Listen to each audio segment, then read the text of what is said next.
How's it going, everyone? It's Adam from Lifeguard, and today I'm back with a brand new lifeguarding video for you guys. Now today I'm going to be talking about how to pass the 300-yard swim test in your lifeguarding course. This is one of the most highly anticipated swimming tests. It's a pre-test for your lifeguard course, and basically if you do this, along with the 2 other courses that I have videos about, you'll be granted access to the rest of the course, which leads to you getting your certification. Now the reason this test is so popular is because it does a great job of filtering out the not so good swimmers from the good enough swimmers to become a lifeguard. The reason people get so nervous about it is because it is a long swim for the average swimmer, and it takes a lot of pace, it takes a lot of cardio, and it requires great athleticism, great swimming ability, and just good endurance to accomplish this. So today I'm gonna give you guys some tips of how to do that. Now I made a video about this in the past where I give you my tips on how to pass it. I actually made the video maybe 2 to 3 years ago, but basically I'm gonna give you guys my more modern tips and let you know if there's any changes that were made to the swimming test and if there's any new tips to give you guys an edge. Now, one of the main tips I'm going to reinforce that I talked about in the past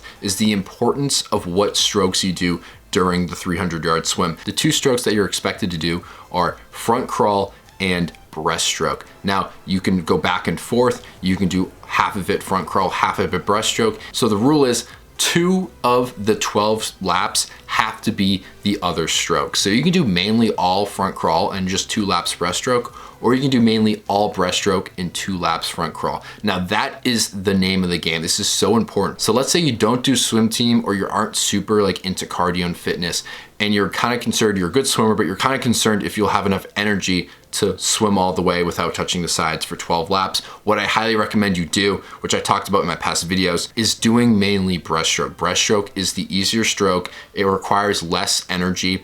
It's really good for pacing yourself and taking your time, and it allows you to kind of catch your breath and glide through each repetition. As compared to front crawl, that's very good for speed and upfront swimming, but in the long run, unless you're a very good swimmer, front crawl gets very tiresome very quickly. So what I do is I always start with front crawl because that's a more tiresome stroke. I want to get it out of the way right away. I do not want to save it towards the end where I'm already pretty tired. I want to do it right up front. So I do front crawl for 2 laps, and then I do the rest of it breaststroke. You're probably thinking, does my form have to be 100% perfect by the book? Will they fail me if my breaststroke looks ugly, or will they fail me if my front crawl looks ugly? The answer is no, they won't punish you for having bad form. However, if your form is so bad to the point that it looks like you're struggling to swim, that will come back to hurt you. So you have to be a good swimmer, don't get me wrong. So let's say you're doing breaststroke and you're like not really tucking your arms underneath and like folding them like a professional Olympic swimmer would do. You're more like doing like this.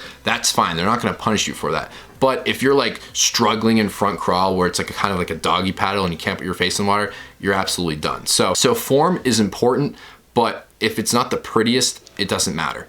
That's basically what I'm trying to say. Now, another tip is to push off the walls every time you turn. You're not allowed to touch the side walls. That will immediately get you eliminated. You're not allowed to touch the bottom of the pool, but you are allowed to touch the end walls when you turn around. One of the most important things that you have to be doing is every time you turn around, instead of just like touching the wall and just starting swimming the other way, you have to push off the wall. And I'm talking like a big push. You want to put your hand there, turn, push off the wall, and glide. You don't want to start swimming right away. You want to basically glide, catch your breath. You're going to be moving pretty far, especially if you keep your body straight and pointed. You're going to get close to like 40% of the way there if you do a really good push off, maybe like 30 to 40% there. So that adds up very quickly, especially when you're doing it every single turn. That's taking up a lot of space without you actually swimming and exerting a lot of energy, where you're just gliding and catching your breath. So it's super important to incorporate that when you're doing the lap swim. Another super important tip is do not compare yourself to the swimmers around you. Let's say you're in a lane next to a really good swimmer, like you can just tell has a swim cap on,